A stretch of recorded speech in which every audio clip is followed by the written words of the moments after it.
Estimados hermanos de la Iglesia de la Victoria y también todo amigo que está viendo este video, este es el segundo tema que a solicitud de nuestra congregación en la Victoria estamos dando. Es el tema del discipulado.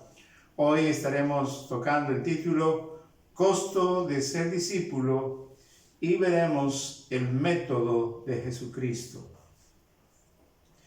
En Mateo 22:16 dice: Maestro, sabemos que eres amante de la verdad y que enseñas con verdad el camino de Dios y que no te cuidas de nadie porque no miras la apariencia de los hombres. Estas palabras no eran de los discípulos del Señor, eran palabras de personas que llegaron ante el Maestro para tentarle, para poder acusarle. Después de este halago le dijeron si era lícito o no dar el tributo a César. Pero como introducción ellos reconocieron esa verdad, que nuestro Maestro, el Señor, era alguien que no se cuidaba de nadie. Él no tenía ningún delirio de persecución. Su conciencia estaba totalmente tranquila. Y también que no miraba la apariencia de los hombres. Ellos habían entendido que el juicio del Señor no era conforme a la apariencia del ser humano, sino lo que él podía mirar siempre era el corazón de toda persona. Quisiéramos empezar el primer punto: condiciones para ser discípulo. Y la Escritura nos dice, Lucas 14:26, si alguno viene a mí y no aborrece a su padre y madre y mujer e hijos y hermanos y hermanas y aún también su propia vida, no puede ser mi discípulo. Aparentemente tenemos a un Dios y a un Señor, a un Maestro que está reclamando todo, que está queriendo aparentemente destrozar toda relación con una esposa, con un esposo, con un padre, con una madre. Eso no es el caso. Puntualmente, una persona que pueda ser considerada como discípulo del Maestro, lo que tiene que hacer es poner a Jesús como el primer lugar de su corazón.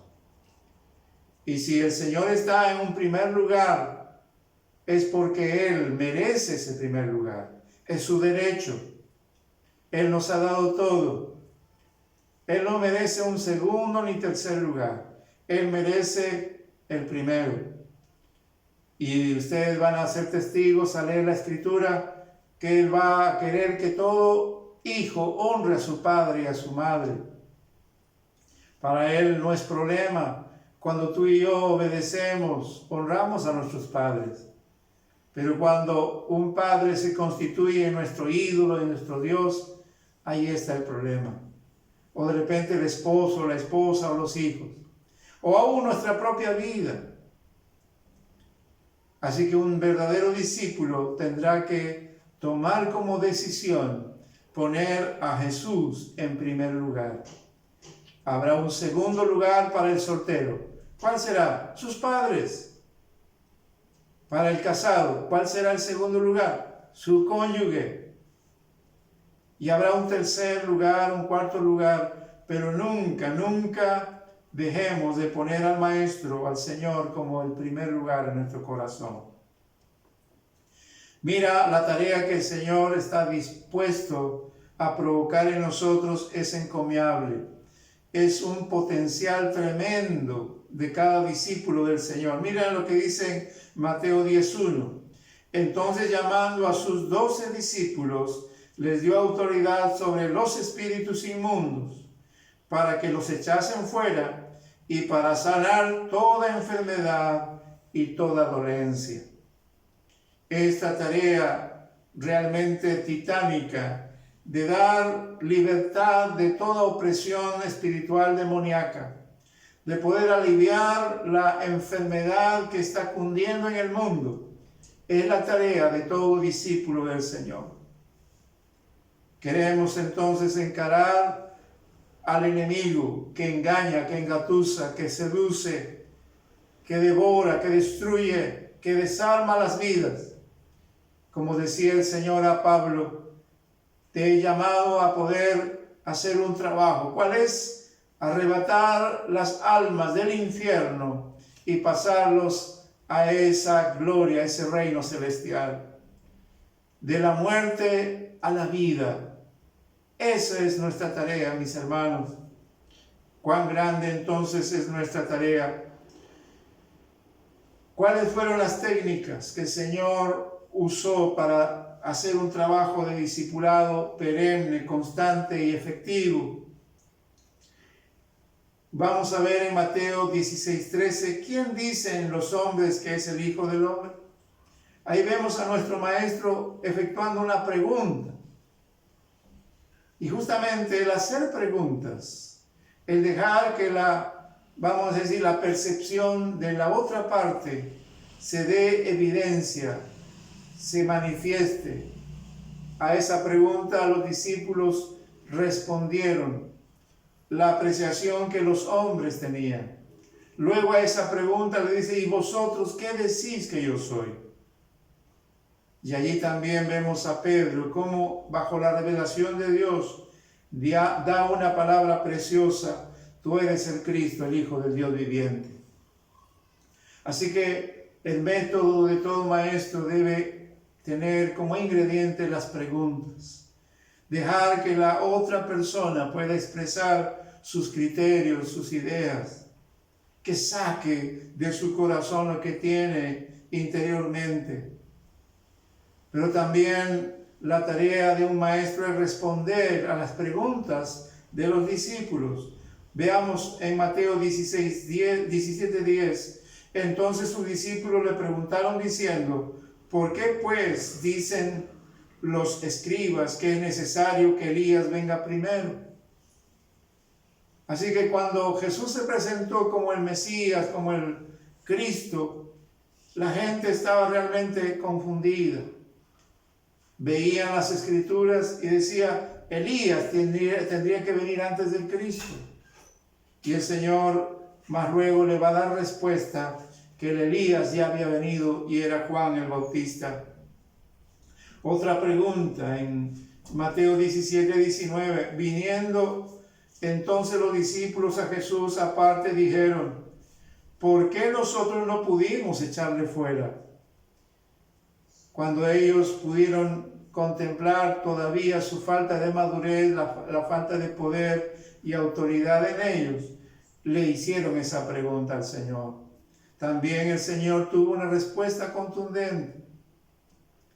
Ese género de espíritus sordo y mudo solamente podía ser liberado con oración y ayuno, con mayor profundidad. Así que estos discípulos a cada pregunta tenían una respuesta valedera, verdadera.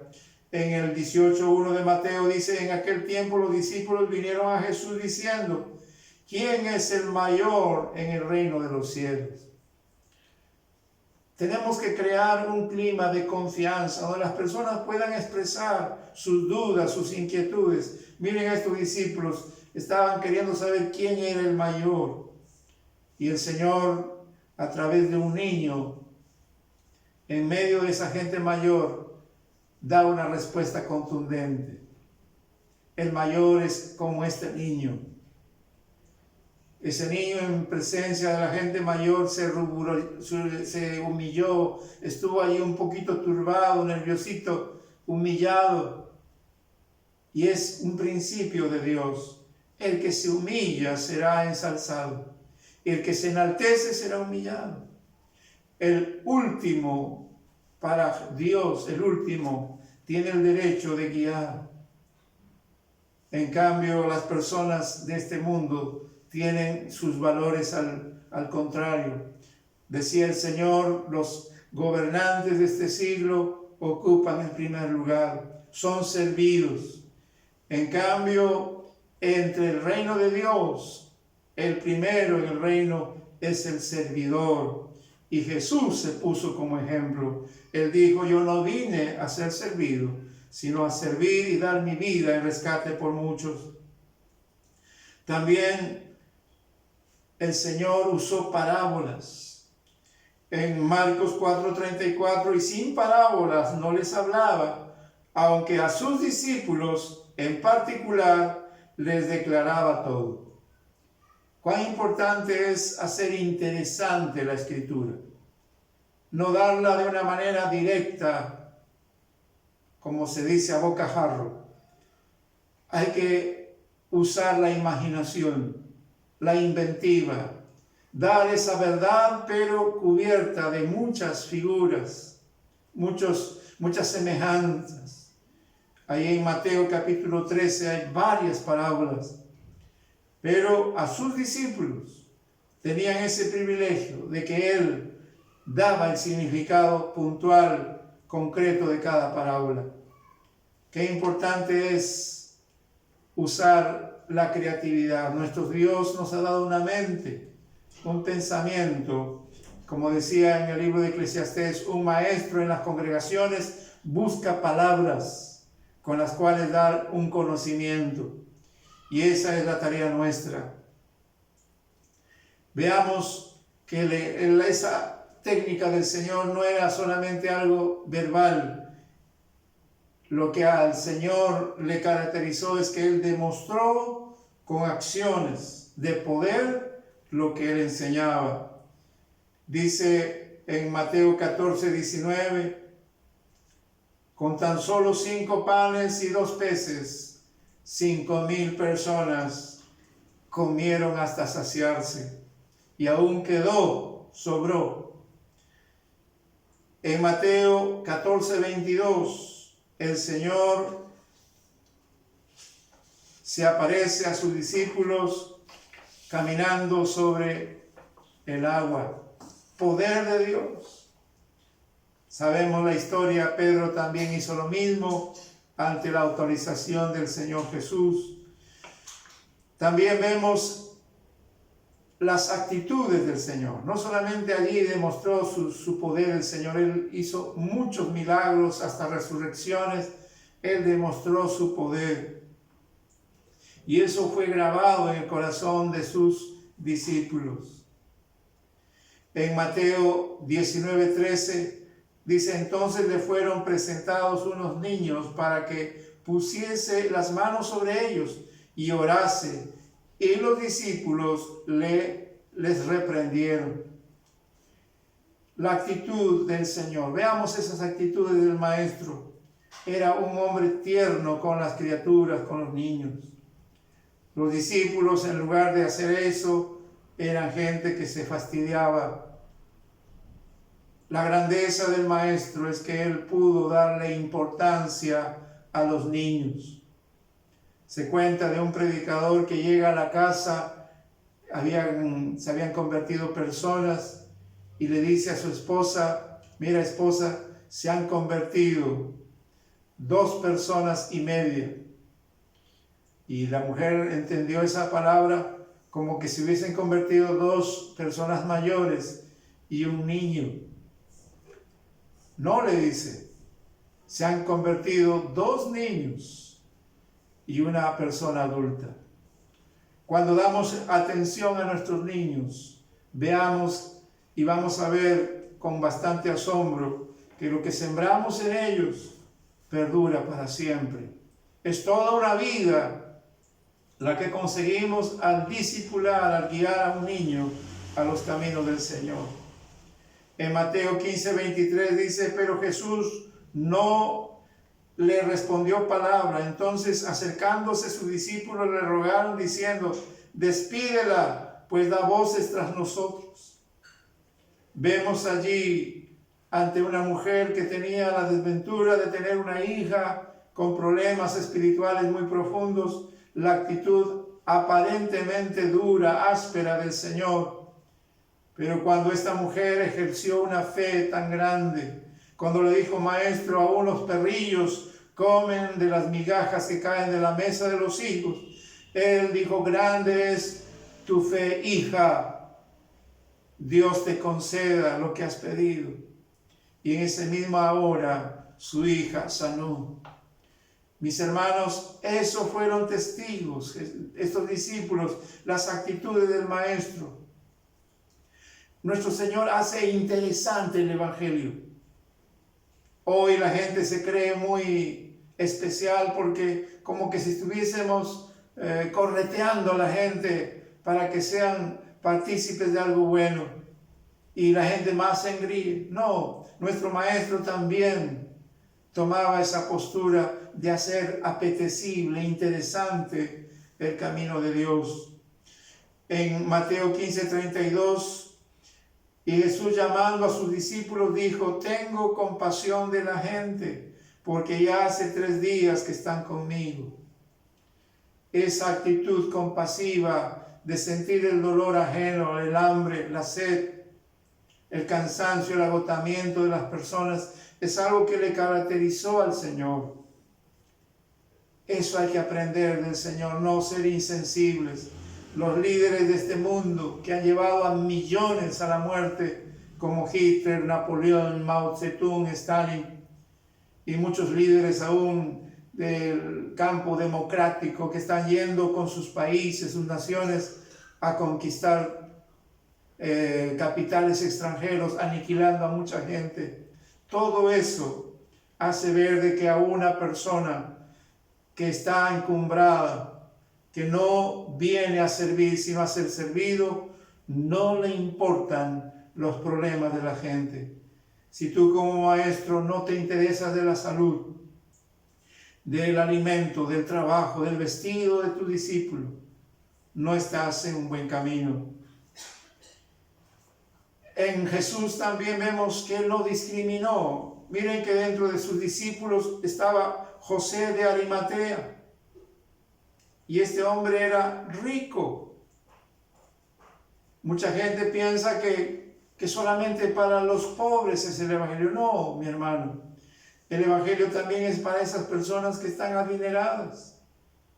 Y sería también muy equivocado decir que el Evangelio es solamente para los ricos. No. El Evangelio no tiene acepción de personas. En Mateo 9, 10 al 11 dice, y aconteció que estando Él sentado a la mesa en la casa, he aquí muchos publicanos y pecadores que habían venido, se sentaron juntamente a la mesa con Jesús y sus discípulos. Cuando vieron esto, los fariseos dijeron a los discípulos, ¿por qué come vuestro maestro con los publicanos y pecadores? Esa actitud general, abierta a todo ser humano, sea rico, pobre, sea pecador o muy, vamos a decir, religioso, no importa. El Señor vino a dar salvación a todo ser humano, no importa su condición. Y hay algo muy importante en Lucas 9:54, dice, viendo esto sus discípulos, Jacobo y Juan, dijeron, Señor, ¿quieres que mandemos que descienda fuego del cielo, como hizo Elías, y los consuma? Qué actitud tan, vamos a decir, cortante y tajante de Juan y Jacobo. Le pidieron al Señor permiso para quemar a gente en Samaria que no habían dado una apertura de servir a Jesús. Y ellos querían tomar, y hasta bíblicos se hicieron, porque en la Biblia está que Elías pedía que fuego descienda del cielo y consuma a esos soldados que el rey Acab enviaba contra él. Esto también quisieron hacerlo. Pero cuando Jesús viene a revelar un amor tierno de Dios. Y a él les jaló las orejas, dice, ustedes no saben de qué espíritu sois. Yo no he venido a perder almas, yo he venido a ganarlas. Es como cuando evangelizamos. ¿Cuánta gente a veces vamos a tocar puertas y queremos ganar discusiones? Vemos un santito allí en la sala, estamos, vamos a decir, enojados y queremos destrozar ese ídolo, pensando que la idolatría solamente es las imágenes. No, La idolatría va más allá, mi hermano. No es que tú tengas que ganar discusiones frente a religiones. Hay religiones tan amplias y tan vastas en el mundo. Tu tarea y la mía es de poder presentar al Maestro como la única respuesta que el hombre tiene a su vida. Y tú debes darte cuenta, no estamos puestos para perder almas, estamos puestos para ganar. Si necesitas predicar a un brujo, a un hechicero, hazlo. Mira, Pablo en Éfeso ganó a muchos. Y esa gente trajeron sus libros y quemaron sus libros de magia, de hechicería, y se volvieron al Señor. No podemos entonces tomar nosotros la justicia en nuestras manos. Así sea la persona peor, como el ladrón en la cruz, un malhechor de toda la vida, el Señor, ante la acción de fe de este hombre, lo salvó. Estamos entonces para ganar almas y no perderlas. Tú y yo no somos jueces. Hay un solo juez que es Dios. Tú y yo somos ganadores de almas para el Señor. ¿Quién sabe si Dios les concediera la oportunidad de arrepentirse? Prevenir para no lamentar. Miren lo que hace Jesús como maestro. Dice que tanta era su fama que multitudes venían y la gente venía con plagas. En estos tiempos estamos con este problema del coronavirus, por ejemplo. Y hay una distancia social. Y es precisamente lo que hizo el Señor. Dice que en Mateo 3:9, y dijo a sus discípulos que le tuvieran siempre lista la barca a causa del gentío, para que no le oprimiesen, ya que esas personas venían con muchas plagas. Jesús era consciente de que el cuerpo que él tenía no era un cuerpo de acero inoxidable, era un cuerpo normal, era un cuerpo que se enfermaba, se cansaba, tenía sed, él dormía, él se despertaba, él tenía hambre, tenía sed. Así que él tenía como maestro que guardar distancia, no para olvidarse de ellos, sino para que los pueda atender mejor. Qué importante entonces es ver las acciones poderosas, las actitudes del Maestro, porque eso es lo que nosotros debemos grabar en nuestro corazón para poder imitarle al Señor. Cuando los discípulos preguntan, los temas pueden ser realmente muy grandes, los temas pueden ser muy variados. Vamos a ver. Los discípulos preguntaron acerca del matrimonio. Una vez los discípulos dijeron, cuando el Señor habló del adulterio que nace en el corazón, aún mirando, ellos dijeron, no conviene casarse. Si así es la condición del hombre, con su mujer no conviene casarse. Ante esto el Maestro enseñó acerca de la limpieza interna que todo ser humano debe practicar en su vida, para no caer en esos pecados que dañan el matrimonio. También vemos acerca del dinero. En Mateo 19:23 dice, Jesús dijo a sus discípulos, de cierto os digo que difícilmente entrará un rico en el reino de los cielos. Así que el Señor tuvo que hablar acerca de la riqueza, de la actitud que el hombre tiene hacia los bienes materiales. Él tuvo que puntualizar que todo lo material queda. La vida del hombre realmente no consiste en la abundancia de bienes que posea. La vida del hombre es que conozcamos a Jesús y a Dios, quien envió a su Hijo para nuestro beneficio.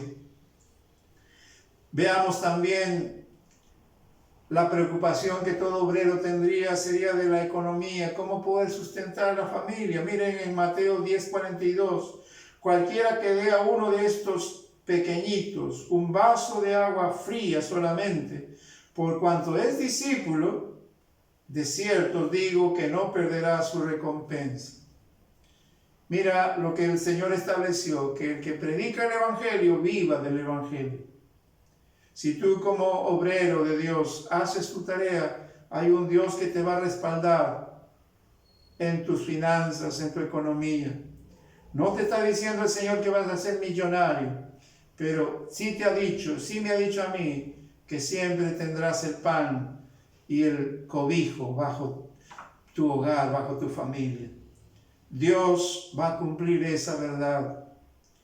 Y así que cualquiera persona que beneficie a un obrero de Dios, fiel servidor, no vivaracho como los que ahora estamos viendo en el mundo presente, que hacen uso del Evangelio para enriquecerse, para vivir una vida vacía y vana, para aprovecharse de la ingenuidad de la gente, eso no.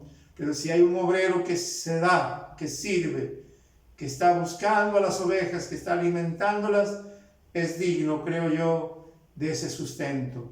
Y cualquiera de nosotros que podamos brindar, así sea un vaso de agua fría solamente, hay recompensa de parte de Dios. Tenemos que hablar de la salvación. Jesús habló claramente acerca de la salvación. En Mateo 19:25, sus discípulos, oyendo esto, se asombraron en gran manera, diciendo: ¿quién pues podrá ser salvo? ¿Quién pues? A veces los derroteros del reino de Dios, no puede el hombre poder, como dice, cumplirlos. Es difícil. Prácticamente en nuestras fuerzas es imposible. Pero le aseguro que usted, con Cristo, la carga será ligera. El yugo será fácil de llevar. Pero en Cristo, en nuestras fuerzas, será muy, muy pesado. Pero en las fuerzas de Dios, como dice en Isaías 40, Él renueva las fuerzas al que no tiene ninguna. El Señor entonces habló de la salvación, porque en Dios sí somos salvos. Y justamente para eso vino Él, a salvarnos.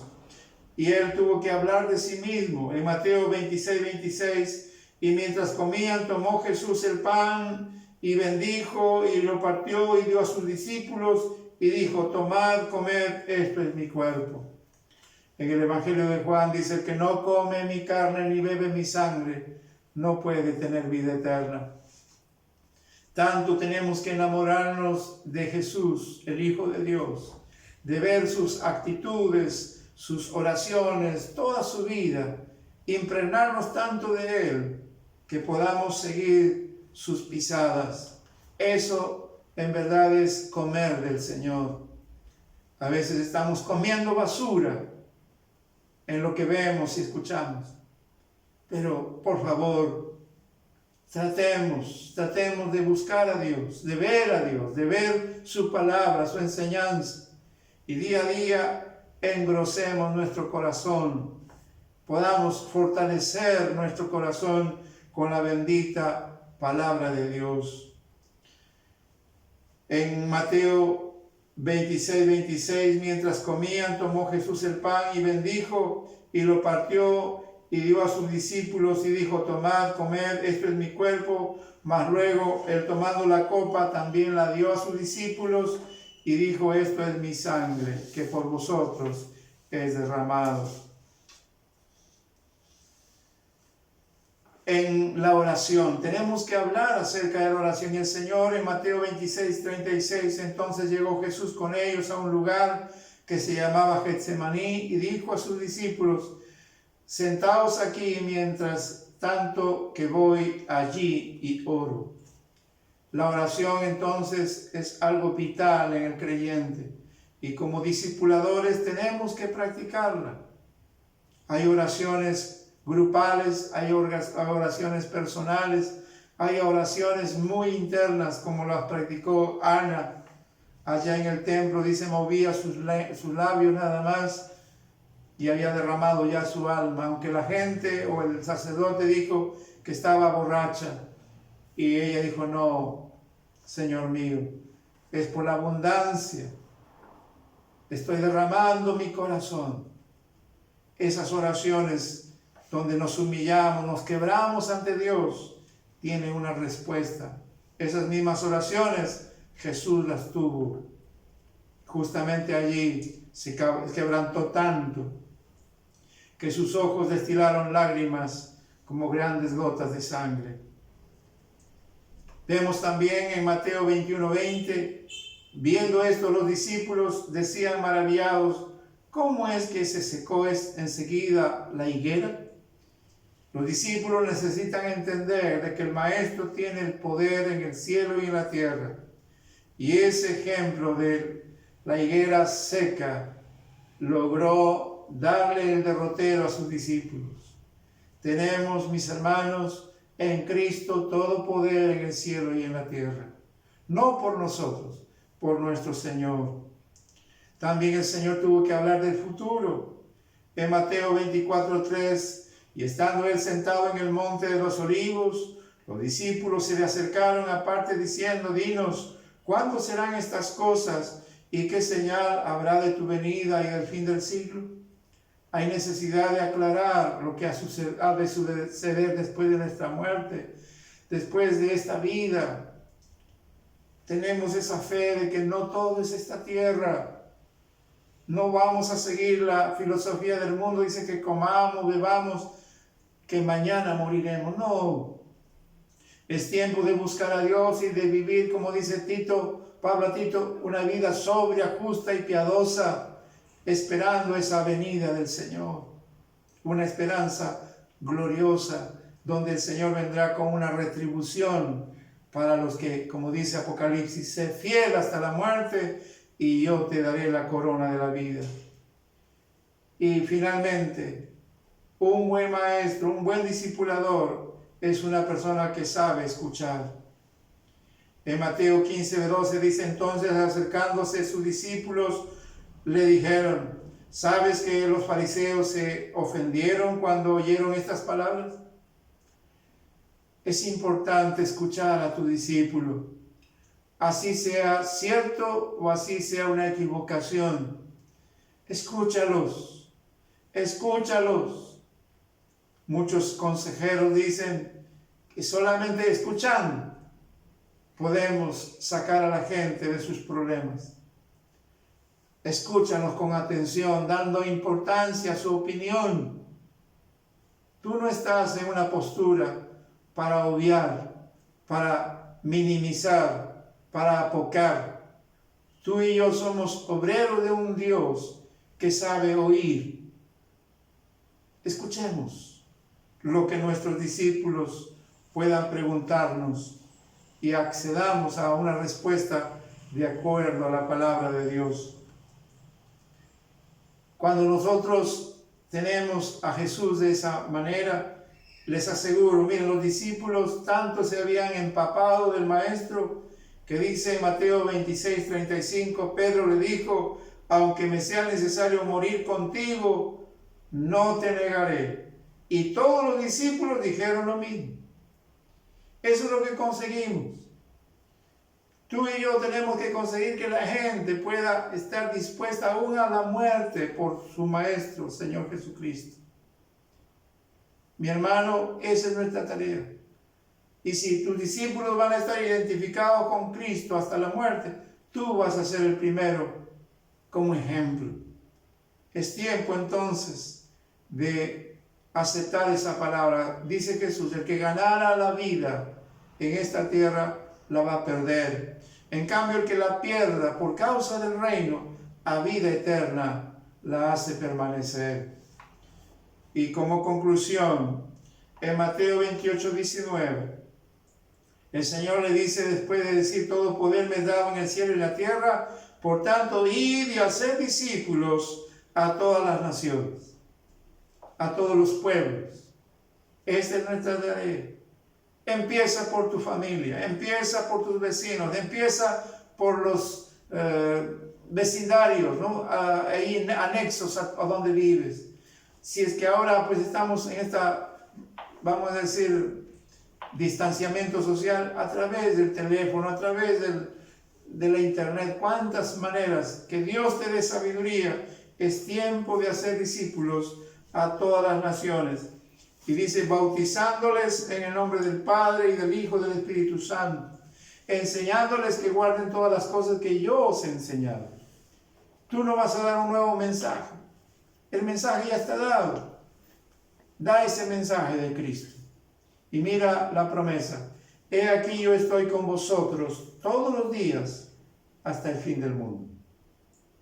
Oremos, mis hermanos, oremos.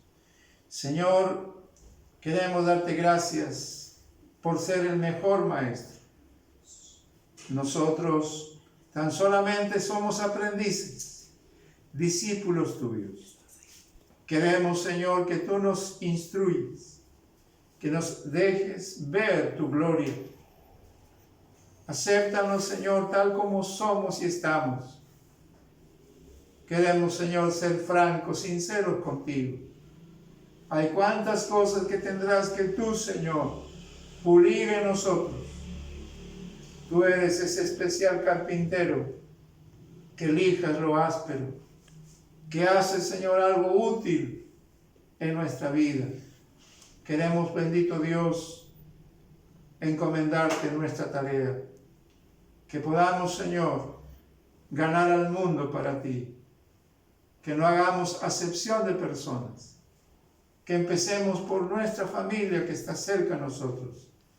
Que continuemos con nuestros vecinos y con todas nuestras amistades. Y aún podamos evangelizar a nuestros enemigos.